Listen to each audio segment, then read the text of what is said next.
jal kel ko kop mumulura maroy kon nga jal kel ko kop do roy kon ko immigration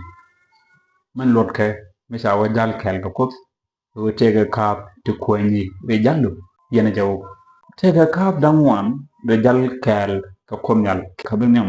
kabila chwal ga jiran ngaba ko jon cheko de babal bakel ko no ko ne diala lum yo garam kel wala mo wala mo jo ngat be tege te mutar faka tubdu ga not the issue ajen kabinyam bay chololan ngadete tege te putuok angwamo te be choblo dun wi issue ngadala to ko chi shop kaka bay chololan na mi ci liay issue ko ne teji to re tege de ci gi kap be redu er be to re du ba ji boy bay da nyok bi tek mo dolar labbe to re du ajen lot ka karanga bat ci den ka to fel na tan de jal ka ko bina waga katarewdo kam bay chololan ko issue eno bay chololan ko issue tege let la nyobe to bay ko le cholga karan ko issue kan look shoga bangwan ba den dar wuro diok ci issue right kan te ngaf ke no gorano baran ko ara e jay rora e jakab jaare ke juguru ni sha diok to guru garam biaran ko ar bu kap mi chololan ngada pi ba rora jay be jaare be kap be issue go ni sha jay de rora te golo de ke cerke ken tegde be jay ko fa ko ba chololan ko ari jaare be kap e be wil issue be la traitor ga jodian obe yishu be go ni siang chanap chega bugo go na to ngadala e jira ngada tene la lokki no be ngada mishiran wajia bi wajia but shate no to jikwar yishu karam go go woga kat ko ar yishu go go yishu go tanga pastor segu go ji pastor be nyap ji pastor bo no but to go yishu go reta aka jodian akatu mi jina lat yishu kamya di shoga jandaro bad jandaro wi badak hewo kan garan ben go baja la daka beke to bana la daka be tegde be jetuk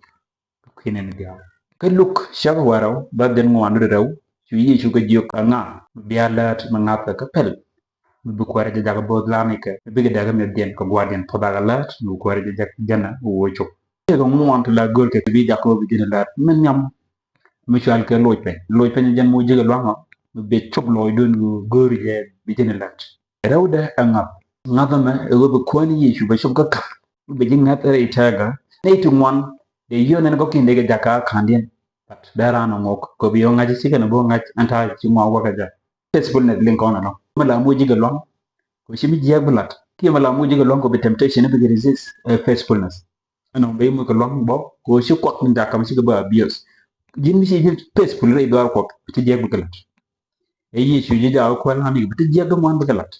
nok tele maro yana ko nam level mbere dip ko no bran shop ka level mo e bien faithful nyo je chataga kap misiro ngaje kristo e che yumo gumut ko diodian e bedel rama pel bedel rama loji shu ngat bedel rama chap kanyam bedel rama ngai ta da ngwa daga la ke ngwandian rama bedel tege dia betelat me bu focus amana mi shikwara ci lu njok ngwanda te ka kan ngwanda na gurka kamaran kwari shu ba ko la promote be shop ka kamaba server kaba ma no be yedu ta pure diru ko nyal dire ndere ko le naga ko ci mi ñun bay ko jaga mere ro ko nyal be ko le do kan titi ka kan la jak ji ko bi ci ko kam bay sole laat kap en jog bien bay sole e maat ka jon ci ko wal die ba wal ngwan a waga wal die ci ko ni ci jaga ci ga ji ko anu la mat naka men ladde men salarié simple mot comme ci wala yelat ko kilat melet ko raje ndo siata kel ga natuga ki chay lam tin chalinga go en mat e man mat mo tege tibilinga man mat bilat lat men la de galat jen ñobe en jen ma de la to jen criteria nam ka mat criteria rawda e yeshu be lat tan tagada rawte e karaw la jak mat kamat te kap tu wan le rani shutin kan mat de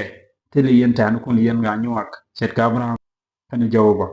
ka tukse wa che wal badak ci kono nene no la abraham la jogo jaw ba sa ne wal jek be jo abraham ne wal sa ga de ka pat so ko ma de ko ni balio lo kan abraham ka da mo anu de gan ka tilot ka me sa wa jal ka ko bi jal te ka te bi jal ente te me kini kana jal